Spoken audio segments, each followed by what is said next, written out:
Bismillahirrahmanirrahim. Assalamualaikum warahmatullahi wabarakatuh. Saya Tiula Hamida, NIM 1860006 kelas B. Di sini saya akan mereview tugas manajemen proyek TI tentang manajemen risiko proyek. Risiko. Menurut kamus, risiko adalah kemungkinan kerugian atau kecelakaan. Definisi dari risiko proyek adalah sebuah ketidakpastian yang dapat berdampak positif atau negatif bagi proyek. Tujuan dari manajemen risiko adalah untuk meminimalkan potensi risiko negatif sambil memaksimalkan potensi risiko positif. Manajemen risiko proyek mengidentifikasi, menganalisa, dan merespon terhadap risiko yang ada selama proyek agar tujuan proyek tercapai. Proses manajemen risiko proyek. Perencanaan manajemen risiko menentukan pendekatan dan rencana aktivitas manajemen risiko untuk proyek. Identifikasi risiko menentukan dan mendokumentasikan risiko-risiko yang dapat berdampak bagi proyek. Melakukan analisa risiko kualitatif, memprioritaskan risiko berdasarkan probabilitas dan dampak dari risiko tersebut. Melakukan analisa risiko secara kuantitatif, mengkuantifikasi dampak dari risiko bagi proyek. Merencanakan respon terhadap risiko, mengambil langkah untuk meningkatkan kesempatan dan mengurangi bahaya bagi proyek. Monitoring dan pengendalian risiko. Memonitoring risiko teridentifikasi dan risiko residual. Mengidentifikasi risiko baru, melaksanakan rencana manajemen risiko dan mengevaluasi efektivitas strategis risiko sepanjang proyek. Risiko negatif dan risiko positif. Risiko negatif melibatkan pemahaman terhadap potensi masalah yang mungkin terjadi dalam proyek dan bagaimana risiko tersebut dapat menghambat proyek. Risiko positif adalah risiko yang dihasilkan oleh sesuatu yang baik, karena disebut peluang atau kesempatan. Strategi risiko negatif. Avoid.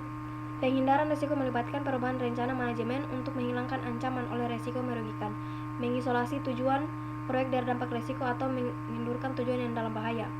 Transfer. Pemindahan risiko mensyaratkan pengganti penerima dampak negatif dari pemilik ke pihak ketiga.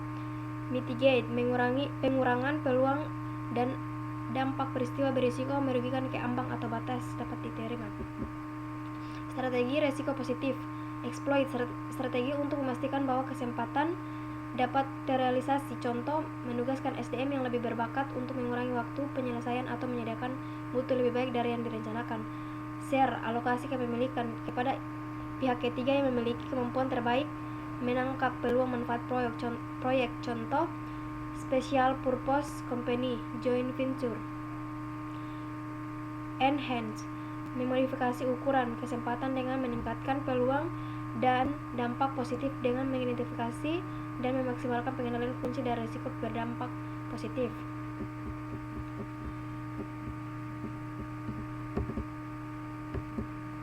Identifikasi risiko. Proses memahami potensi kejadian yang dapat menghambat atau membantu subjek proyek, alat bantu dan metode untuk identifikasi risiko. Brainstorming, DLP, interview, analisis SWOT. Brainstorming membentuk grup yang membahas berbagai macam ide atau solusi secara spontan untuk menyelesaikan permasalahan tertentu. Teknik DLP digunakan untuk mencapai kesepakatan dari sekumpulan ahli di bidang tertentu yang melakukan prediksi terhadap masa depan.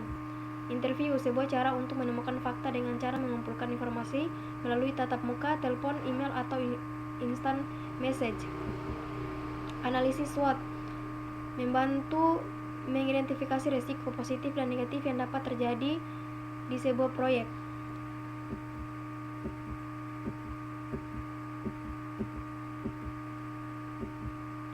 Strategi respon terhadap risiko negatif. Risk avoidance, mengeliminasi kemungkinan terjadinya risiko. Risk reduction, menerima risiko dengan syarat tingkat keparahan dari terjadinya risiko tersebut lebih rendah daripada tingkat toleransi risiko proyek. Strategi respon terhadap risiko negatif. Risk transfer, mengalihkan tanggung jawab risiko kepada pihak di luar proyek, misalnya dengan menggunakan asuransi. Risk mitigation, usaha untuk mengurangi probabilitas atau konsekuensi bahaya yang diakibatkan oleh risiko. Eksploitasi risiko, memastikan semua hal telah dipersiapkan agar probabilitas terjadinya risiko positif dapat meningkat. Membagi resiko, berkolaborasi dengan departemen atau pihak lain untuk mengeksploitasi resiko positif. Itu adalah strategi respon terhadap risiko positif.